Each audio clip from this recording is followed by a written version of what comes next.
साध संगत जी प्यार से कहना, धन निरंकार जी। आशा करती हूँ आप सभी बहुत अच्छे होंगे। आप सभी का बहुत बहुत स्वागत है। एक नई साखी के साथ फिर से हाजिर हूँ मैं। साध संगत जी, आज की साखी का शीर्षक है ऋण से मुक्ति और कर्ज पिछले जन्म का। तो चलिए आज की साखी सुनते हैं। साध संगत जी, एक धर्मशाला में पति पत्नी अपने छोटे से बच्चे के साथ रुके। वो धर्मशाला कच्ची थी। धर्मशाला की दीवारों में दरारें पड़ी हुई थी और चारों तरफ जंगल जैसा माहौल था। पति पत्नी अपने छोटे से बच्चे को आंगन में बिठाकर कुछ काम से बाहर गए। वापस आकर उन्होंने देखा कि बच्चे के सामने एक बहुत बड़ा नाग कुंडली मारकर फन फैलाए बैठा है। साध संगत जी, ये भयंकर दृश्य देखकर उस बच्चे के माता पिता दोनों हैरान रह गए। उनका बच्चा मिट्टी की मुट्ठी भर भर कर नाग के फन पर फेंक रहा है और नाग हर बार झुक झुक कर सहे जा रहा है। ये दृश्य देखकर उस बच्चे की माँ चीख उठी और पिता ने भी चिल्लाना शुरू कर दिया कि बचाओ, हमारे बेटे को बचाओ। उनकी आवाज से चारों तरफ लोगों की भीड़ इकट्ठी हो गई। साध संगत जी, उसी भीड़ में एक निशानेबाज भी था जो कि ऊंट गाड़ी पर बोझा ढोने का काम किया करता था। उस व्यक्ति ने उस बच्चे के माता पिता से कहा कि मैं निशाना तो मार दूंगा और वो निशाना सांप को ही लगेगा और निशाना लगते ही सांप मर जाएगा, लेकिन अगर मेरा निशाना चूक गया और अगर बच्चे को चोट लग गई तो इस बात के लिए मैं जिम्मेदार नहीं हूँगा। अगर आप लोग बोलो तो मैं कोशिश करके देखता हूँ। अब उस माता पिता के बच्चे के आगे सांप बैठा था। भला ऐसी हालत में कौन से माता पिता इनकार करते। बच्चे के माता पिता दोनों तैयार हो गए और बच्चे की माँ ने उस निशानेबाज से कहा कि भाई, सांप को मारने की ही कोशिश करना। अगर गलती से बच्चे को चोट लग जाएगी तो हम आपको कुछ नहीं कहेंगे। उस ऊंट वाले ने निशाना मारा और उसका निशाना लगते ही वो सांप जख्मी होकर गिर गया। सांप मूर्छित हो गया। अब सभी लोगों ने सोचा कि ये सांप मर गया है। उन्होंने उस सांप को उठाकर एक बाड़ में फेंक दिया। रात हो गई। साध संगत जी, वो ऊंट वाला उसी धर्मशाला में अपनी ऊंट गाड़ी पर सो गया। अब रात में ठंडी हवा चलने लगी और रात को वो मूर्छित सांप सचेतन हो गया और आकर ऊंट वाले के पैर में डस कर चला गया। सुबह लोगों ने देखा कि ऊंट वाला मरा हुआ था। अब देवयोग से सर्प विद्या जानने वाला एक आदमी उसी धर्मशाला में ठहरा हुआ था। साध संगत जी, उस व्यक्ति ने कहा कि सांप को यहाँ बुलवाकर जहर को वापस खिंचवाने की विद्या मैं जानता हूँ।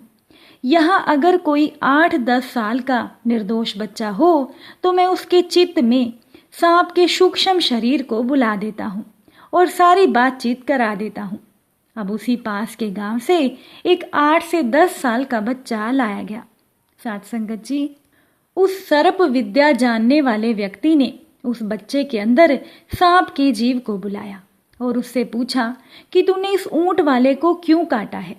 अब बच्चे में मौजूद उस जीव ने कहा कि हाँ, इस ऊंट वाले को मैंने ही काटा है। फिर सर्प विद्या जानने वाले व्यक्ति ने पूछा कि इस बेचारे का क्या कसूर था। तब बच्चे के द्वारा बच्चे के अंदर से वो जीव बोलने लगा कि मैं भी निर्दोष था। मैंने इस ऊंट वाले का क्या बिगाड़ा था। इसने मुझे निशाना बनाया तो मैं इससे क्यों बदला ना लेता। अब उस व्यक्ति ने सांप के जीव से पूछा कि वो बच्चा तुम पर मुट्ठी भर भर कर मिट्टी डाल रहा था, उस बच्चे को तो तुमने कुछ नहीं कहा। साध संगत जी, इस बात पर उस बालक रूपी सांप ने कहा कि वो बच्चा तो मेरा 3 जन्म पहले का लेनदार था। 3 जन्म पहले मैं भी एक मनुष्य था, वो बच्चा भी एक मनुष्य था। मैंने उसे 300 रुपये लिए थे, लेकिन मैं वो रुपये उसे वापस नहीं दे पाया। अभी तो देने की क्षमता भी नहीं है, इसीलिए मुझे ऐसी योनियों में भटकना पड़ रहा है। अब संयोगवश वो बच्चा मेरे सामने आ गया तो मैं अपना फन झुकाकर उस बच्चे से माफ़ी मांग रहा था। जब उसकी आत्मा जागृत हुई तो वो धूल की मुट्ठियाँ फेंक फेंक कर मुझे फटकार रहा था कि लानत है तुझे, तू अपना कर्जा भी नहीं चुका सका। उसकी फटकार सहते सहते मैं अपना ऋण अदा कर रहा था। अब हमारे लेन देन के बीच आने वाला ये ऊंट वाला कौन होता है? मैंने इस ऊंट वाले का कुछ भी नहीं बिगाड़ा था, फिर भी इसने मुझ पर निशाना मारा और मैंने इसे काट कर अपना बदला ले लिया। साध संगत जी, अब सर्प विद्या जानने वाले ने सांप को समझाया कि देखो, तुम हमारा इतना कहना मानो कि तुम इस ऊंट वाले का सारा जहर खींच लो। उस सांप ने कहा कि मैं तुम्हारा कहना तो मानूं, तुम्हें भी मेरा एक कहना मानना होगा। सांप ने सर्प विद्या वाले व्यक्ति से कहा कि मेरी तो वैर लेने की ही योनि है, और कुछ नहीं तो ना सही, मुझे अगर ये ऊंट वाला 500 रुपये दे देगा तो मैं अभी इसका जहर खींच लूंगा।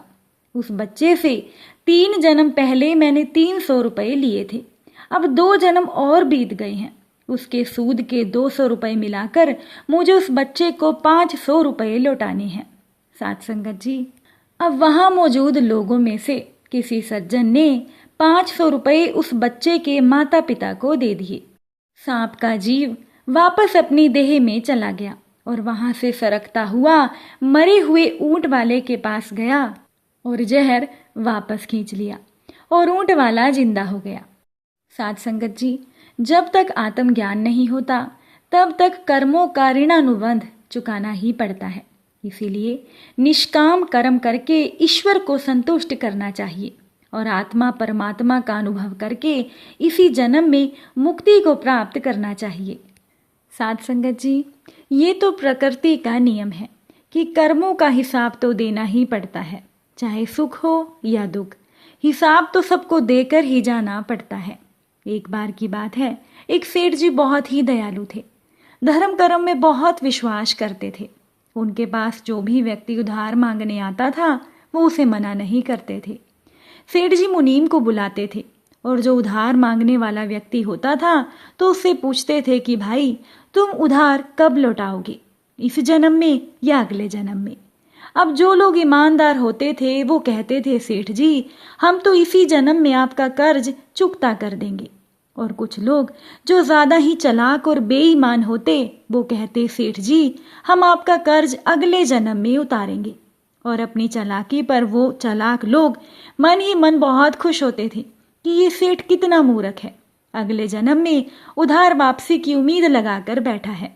ऐसे लोग मुनीम से पहले ही कह देते थे कि वो अपना कर्ज अगले जन्म में लौटाएंगे, और मुनीम भी कभी किसी से कुछ नहीं पूछता था।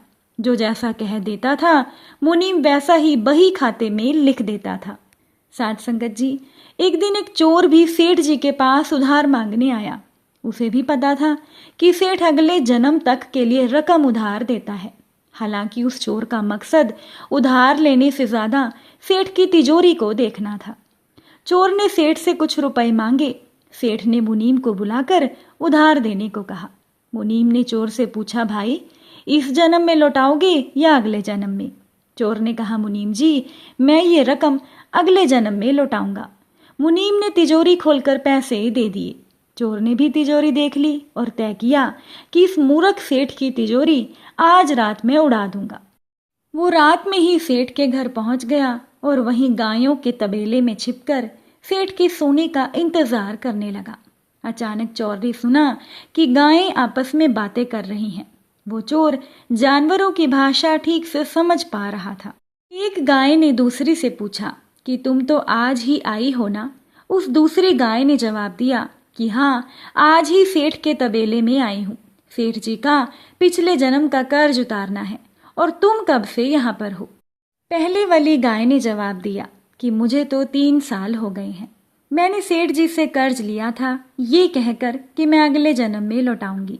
सेठ से उधार लेने के बाद जब मेरी मृत्यु हुई तो मैं गाय बनकर सेठ जी के तबेले में आ गई। अब दूध देकर इनका कर्ज उतार रही हूँ। जब तक कर्ज की रकम पूरी नहीं हो जाती तब तक मुझे यहीं पर रहना होगा। चोर ने जब उन गायों की बातें सुनी तो उसके होश उड़ गए। वो वहां पर बंधी हुई गायों को देखने लगा। वो समझ गया कि उधार तो चुकाना ही पड़ता है, चाहे इस जन्म में या फिर अगले जन्म में कर्ज तो चुकाना ही होगा। वो चोर उल्टे पांव सेठ के घर की ओर भागा और जो कर्ज उसने लिया था उसे फटाफट मुनीम को लौटाकर बही खाते से अपना नाम कटवा लिया। साथ संगत जी, हम सभी इस दुनिया में इसीलिए आते हैं क्योंकि हमें किसी से लेना तो किसी को देना होता है। इस तरह से प्रत्येक को कुछ न कुछ लेने देने के हिसाब चुकाने पड़ते हैं। इस कर्ज का हिसाब चुकता करने के लिए इस दुनिया में कोई बेटा बनकर आता है, कोई बेटी, कोई माँ बनकर आता है तो कोई पिता, कोई रिश्तेदार बनकर आता है। चाहे दुख हो या सुख, हिसाब तो सबको देना ही पड़ता है क्योंकि यही प्रकृति का नियम है। साथ संगत जी, अगर साखी अच्छी लगी हो तो वीडियो को लाइक कीजिएगा और अपने विचार कमेंट में ज़रूर बताइएगा। फिर मुलाकात होगी नई साखी और नए विचारों के साथ। तब तक के लिए खुश रहिए, सेवा सिमरन सत्संग कीजिए, सद्गुरु माता जी के चरणों से जुड़े रहिए। प्यार से बोलिए धन निरंकार जी।